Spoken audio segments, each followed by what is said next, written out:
Isso não é verdade. A Umbanda está muito ligada ao Evangelho, né? Então muita gente acha chato, acha cansativo, acha enjoado você ouvir essa palavra, mas é necessário que você ouça sobre isso, você aprenda de onde veio a Umbanda, quando ela surgiu, por que caminhos ela veio, porque daí você aprende a entender o que acontece com a gente quando a gente está na parte do desenvolvimento espiritual. E o desenvolvimento espiritual começa com a leitura do Evangelho, porque a gente tem que conhecer o porquê é uma das religiões mais ligadas à Umbanda, porque é muito parecido a forma que a gente conduz a nossa vida, a nossa parte espiritual. Então eu separei um textinho rápido, que meu pai falou que queria ser muito rápido, eu até cronometrei para não ser cansativo. Então são só 5 minutos. E eu preparei e vou dar para cada um de vocês, para que vocês lerem depois com mais calma, tá? A Umbanda é uma religião brasileira que mistura elementos de várias outras religiões. A religião foi fundada em 1908 por Zélio Fernandino de Moraes. Embora incorpore alguns elementos do catolicismo, a Umbanda não segue a Bíblia. Aqui inicia-se um novo culto em que os espíritos de pretos velhos, africanos, se vocês quiserem pode sentar, pai. Ariana? Não. Que os espíritos de pretos velhos africanos que haviam sido escravos e que desencarnaram, não encontraram campo de ação nos remanescentes das seitas negras, já deturpadas e dirigidas quase que exclusivamente para os trabalhos de feitiçarias. E os índios nativos da nossa terra poderão trabalhar em benefício dos nossos irmãos encarnados, qualquer que seja a cor, raça, credo ou posição social. A prática de caridade, no sentido do amor fraterno, será a característica principal deste culto, que não tem por base o Evangelho de Jesus como Mestre Supremo. Caboclo, 7 flechas da encruzilhada. Esse foi um texto que ele deixou. Como se observa no relato histórico acima, destacado, o caboclo 7 encruzilhadas, a qual, através da mediunidade de Zélio Fernandino de Moraes, onde tudo começou, trouxe ao plano material a Umbanda. Estabeleceu o Evangelho de Jesus como base da nova religião, além de proclamar o próprio Cristo como seu Mestre Supremo. Todavia, é muito mais importante que ter a imagem de Cristo em destaque nos altares dos templos, o estudo e a prática do Evangelho do Mestre deve ser atividade comum e permanente dentro de uma casa de Umbanda. Então, isso faz parte da nossa Umbanda, tá, gente? Dentro da casa de Umbanda. Sem o estudo e a prática dos ensinamentos de Jesus, a casa está fadada à ruína.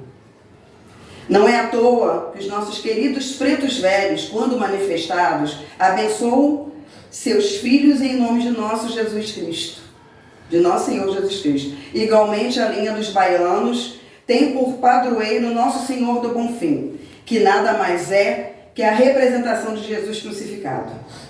Ressalta-se, porém, que quando o caboclo falou do Evangelho de Jesus, obviamente que não se referia à Bíblia em si, com suas leis mosaicas, já arcaicas, mas porém necessárias ao povo da época. Referia-se o caboclo aos ensinamentos morais trazidos por Jesus. Ainda que Jesus encarnou em uma sociedade judaica que tinha a Tora como lei suprema na época, ao ser questionado qual era o mandamento a ser seguido, ele assim respondeu: amarás o Senhor teu Deus com todo o teu coração, com toda a tua alma e com todo o teu espírito.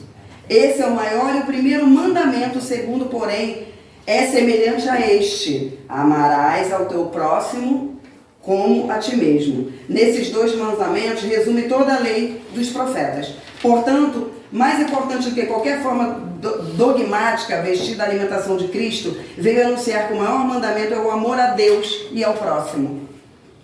Tanto que Jesus em nenhum momento impôs conversão ou instituiu qualquer tipo de religião dogmatizada. Sua religião era apenas o amor.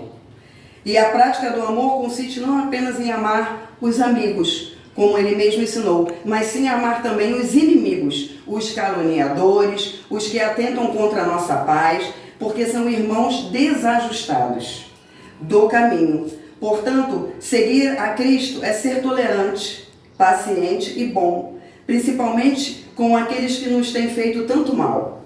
Infelizmente, com o passar dos anos, a moral crística acabou se perdendo. Instituições tiranas que dizem que o detentor exclusivo do poder de Cristo passaram a perseguir, torturar e matar pessoas que não comungavam na sua fé, em total dissonância dos ensinamentos deixados por Cristo. Além disso, Cristo virou mercadoria no qual pessoas de má fé utilizam-se para amedrontar os mais ignorantes e assim arrancar dinheiro.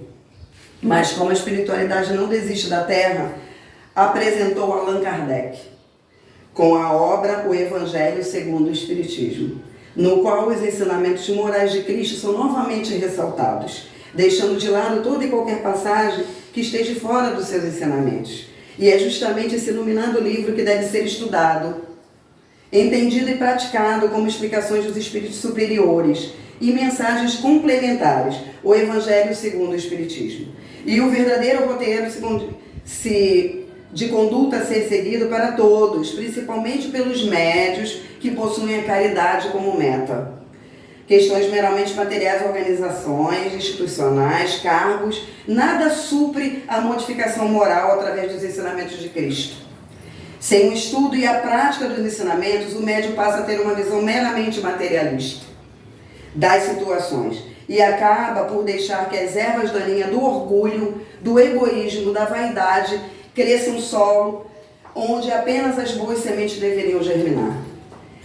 Por exemplo, não basta alguém receber um cargo de pai, mãe de santo, se não for humilde, se não souber tratar as pessoas de forma caridosa. Impossível que a mesma boca que dentro do terreiro fala em paciência e amor, após a sessão do cotidiano, seja usada para falar palavrões, para humilhar e ofender outras pessoas.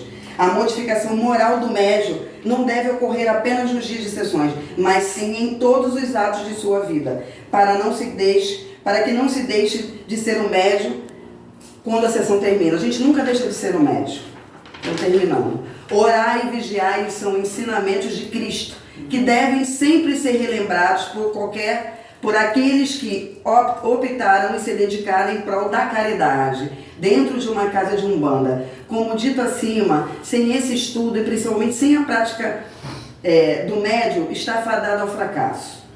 E se for um dirigente espiritual, sua casa está fadada ao fracasso também. Portanto, assim como determinou o caboclo 7 encruzilhadas, fundador desta maravilhosa religião, utilizemos o Evangelho Consolador de Cristo como base de nossa fé, e nele encontraremos respostas que nos farão seguir de forma produtiva nossa humilde missão de praticar a caridade. Saravá Umbanda.